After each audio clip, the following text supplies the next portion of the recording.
সাদায় কালোয় রক্ত মাংস নামটা ভেবেছিলাম, সাদায় কালো আমরা বলি না, মানে something in black and white, মানে ডকুমেন্টেড, লেখা। আর রক্ত মাংস তো আমরা জানি মানে ইটস অ্যাবাউট লাইফ। আর অনেকে, আমি নিজেও পরে ভেবেছি, মাংসের কবিতা মানে ননভেজ কবিতা, কাজে এই কবিতাটা হলেই মাংস কেনা ফেনা এসব হলো। যাই হোক, সাদায় কালোয় রক্ত মাংস নাম কবিতাটাই পড়ছি, সাদায় কালোয় রক্ত মাংস।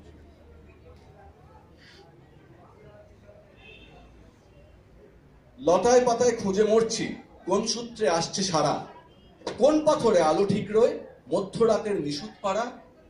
ঘুমিয়েছিল ভ্যাপসা রাতে চাঁদ যদিও কুসুম নরম, নয়াঞ্জলির কালো জানে কোন মাটিতে আজকে পরম রাত জেগেছে পূর্ণ সংখ্যা। খুঁজতে নিজের ভগ্নাংশ, লিখে রাখছে অনন্য পায় সাদায় কালোয় রক্ত মাংস।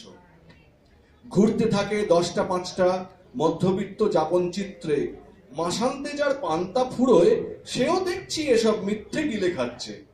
গোগ্রাসে সেই চাঁদের থালায় ডাল মাখা ভাত, পৌনে জীবন রোগন্থনেও ফের জাগালো জাল ফেলারা। অনেক শহর, অনেক দূরে, আজকে যদি চাঁদকে দেখো, ত্রিকোণমিতির সূত্র ধরে হয়তো তুমি ছুঁয়েই থাকো। শব্দ যেমন জলের মতো ছাড় পেয়েছে এই বসন্তে, কুড়িয়ে পাতা জ্বালায় আগুন, এতেই বুঝি বৎসর আনতে। দূরত্বটি তোমার আমার, চৈত্র সেলে 30%, যাচ্ছে কেটে থাকছে লেখা সাদায় কালোয় রক্ত মাংস। নমস্কার।